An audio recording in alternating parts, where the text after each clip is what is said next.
जय हिंद दोस्तों, स्वागत है आप सभी का आपके अपने YouTube चैनल जैकपुर पे। तो आज का ये वीडियो काफ़ी इंपॉर्टेंट होने वाला है कि जैसे कि आप लोगों को पता है कि आप लोगों का एग्ज़ाम जो है वो काफ़ी नज़दीक आ चुका है। और आप लोगों का एग्ज़ाम को ध्यान में रखते हुए मैं आप लोगों के लिए रिवीजन सीरीज़ लेकर आया हूँ। इसमें मैंने इससे पहले इकोनॉमिक्स का भी रिवीजन आप लोगों का करवा रहा हूँ, आप लोग उसको ज़रूर देखो।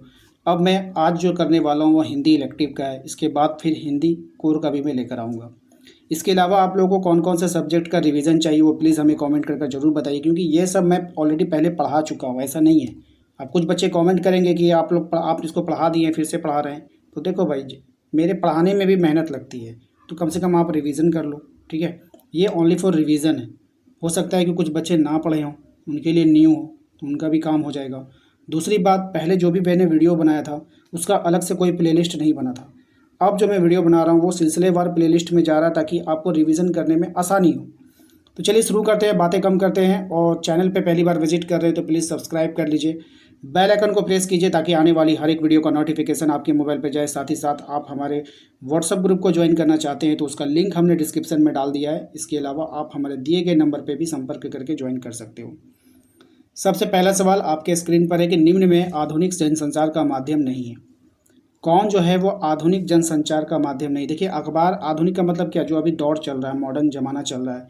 अखबार भी है, बिल्कुल है। फेसबुक भी है, बिल्कुल भी है। रेडियो है, बिल्कुल है। मोबाइल में रेडियो है, वो वाला बंद हो गया, मोबाइल का काम कर रहा है ना।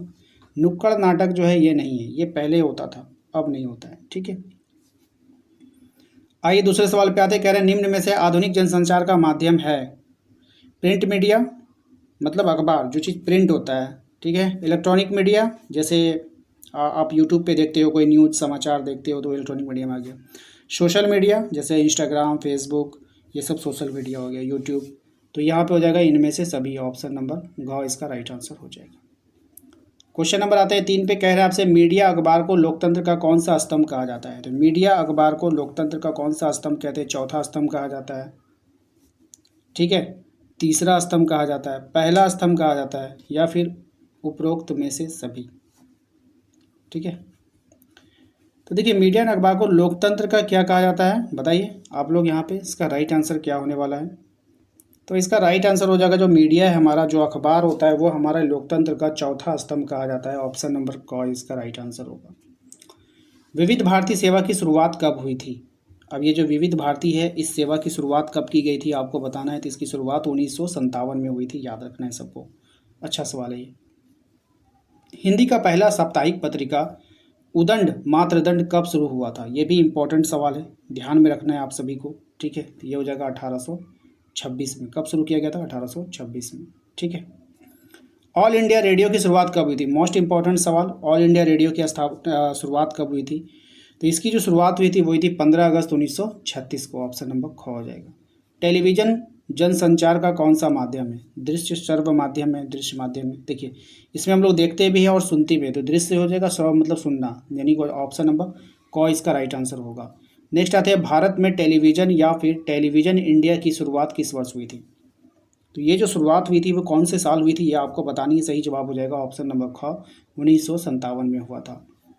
टेलीविज़न इंडिया का नाम बदलकर दूरदर्शन किस वर्ष किया गया था? टेलीविज़न इंडिया का नाम बदलकर दूरदर्शन 1975 में कर दिया गया था। ठीक है, याद रखना है। 1984 में दूरदर्शन पर प्रसारित होने वाला पहला धारावाहिक कौन था? ठीक है, तो दूरदर्शन पर सबसे पहला धारावाहिक कौन था, ये आपको बतानी है। तो इसका राइट आंसर हो जाएगा हम लोग। यहाँ पे मैं आप लोगों की जानकारी के लिए बता देना चाहता हूँ ये दूरदर्शन क्या था। जैसे कि आप आज टेलीविज़न देखते हो ना, स्टार प्लस हो गया, जी टीवी हो गया, तो ये चैनल है। ठीक है, टेलीविज़न का चैनल है। तो उस समय क्या था, कोई भी चैनल नहीं था, तो सरकार ने टीवी बनाई। जैसे सबसे पहला टीवी बना, ब्लैक एंड वाइट टीवी बन गया, तैयार हो गया। अब एक चैनल होना चाहिए जहाँ पे सीरियल चलेगा, फिल्म चलेगी, समाचार चलेगा, क्रिकेट मैच लोग देखेंगे, तो एक चैनल होना चाहिए। उस चैनल को ही बोला जाता था। ठीक है, बात समझ में आई? उस चैनल को ही हम लोग दूरदर्शन बोलते थे। क्या बोलते थे? दूरदर्शन। उसको बोलते थे हम लोग डीडी नेशनल। क्या बोलते थे? DD national. उसके नीचे लिख के आता, डीडी नेशनल, दूरदर्शन। ठीक है, दूरदर्शन, हिंदी में इसको हम लोग दूरदर्शन बोलते थे, डीडी नेशनल। तो वो एक सरकारी चैनल था ये। ठीक है, और आज भी है, ऐसा नहीं कि नहीं है, आज भी है ये डीडी नेशनल।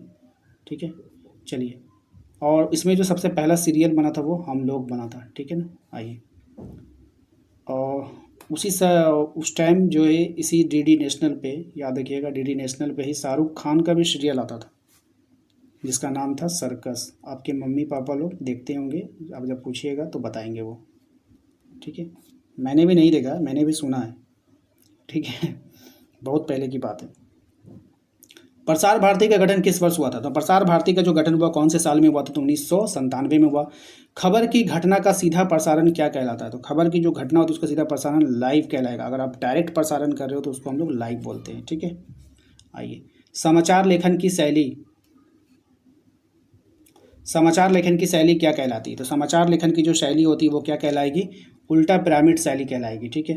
भारतीय सिनेमा के पितामह किसे कहा जाता है? बहुत ही अच्छा सवाल है। भारतीय सिनेमा के जो पितामह थे वो दादा साहब फाल्के को बोलते हैं, ठीक है। और ये जो पुरस्कार है दादा साहब फाल्के पुरस्कार भी एक उनके नाम से दिया था, ये फिल्म क्षेत्र में दिया जाता है, ये याद रखिएगा। इंटरनेट पत्रकारिता क्या है? अब इंटरनेट पत्रकारिता क्या है? इंटरनेट पर खबरों का आदान प्रदान व समाचार पत्रों का प्रकाशन। ऑप्शन नंबर क इसका राइट आंसर होगा। ईमेल का विस्तृत रूप क्या होता है? ईमेल का आपको एक विस्तृत रूप बताना, ये हो जाएगा इलेक्ट्रॉनिक मेल। क्या हो जाएगा? Electronic mail. निम्नलिखित में से सोशल मीडिया का उदाहरण क्या है? अब आपको बताना है यहाँ पर सोशल मीडिया का उदाहरण आपको देना है, क्या हो जाएगा? तो ये हो जाएगा आपका वेबसाइट, फेसबुक, ट्विटर, इनमें से सभी। ऑप्शन नंबर क। डब्ल्यू के आविष्कारक कौन थे? अब आपको बतानी है यहाँ पर जो डब्ल्यू थे उनका आविष्कारक क्या था? तो टिम बर्नर्स-ली, ठीक है, याद रखिएगा। राष्ट्रीय हिंदी पत्रकारिता दिवस कब मनाया जाता है? बहुत ही अच्छा सवाल है। तो ये राष्ट्रीय हिंदी पत्रकारिता दिवस हम लोग 30 मई को मनाते हैं। संचार शब्द की उत्पत्ति किस धातु से हुई है? ठीक है, संचार शब्द की जो उत्पत्ति हुई कौन सी धातु से हुई? तो चर धातु से हुई है, ठीक है, याद रखिएगा। संचार का अर्थ क्या होता है? ये भी अच्छा सवाल है। अब संचार का अर्थ आपको बतानी है, तो इसका मतलब होता है चलना। ऑप्शन नंबर क। प्राप्त संदेश का कूट वाचन कौन करता है? अब प्राप्त संदेश का कूट वाचन कौन करेगा आपको बतानी है, तो ये करेगा आपका प्राप्तकर्ता। कौन करेगा? प्राप्तकर्ता करेगा। जनसंचार का अंग्रेजी रूपांतरण बताना कि जनसंचार को अंग्रेजी में क्या बोला जाता है? बहुत ही अच्छा सवाल है। इसको बोलते हैं मास कम्युनिकेशन, ठीक है, मास कम्युनिकेशन, जनसंचार। कक्षा समूह में आपसी विचार विमर्श संचार के किस प्रकार का उदाहरण है? तो ये जो है आपका समूह संचार का उदाहरण है। ऑप्शन नंबर गो हो जाएगा। अगले सवाल पे आते हैं। अगला सवाल है आपका कि संचार प्रक्रिया में प्राप्तकर्ता की प्रतिक्रिया को क्या कहते हैं? ठीक है, तो ये जो हम लोग कहते हैं फीडबैक बोलते हैं, इसको क्या बोलते हैं? फीडबैक बोलते हैं। ऑप्शन नंबर को हो जाएगा।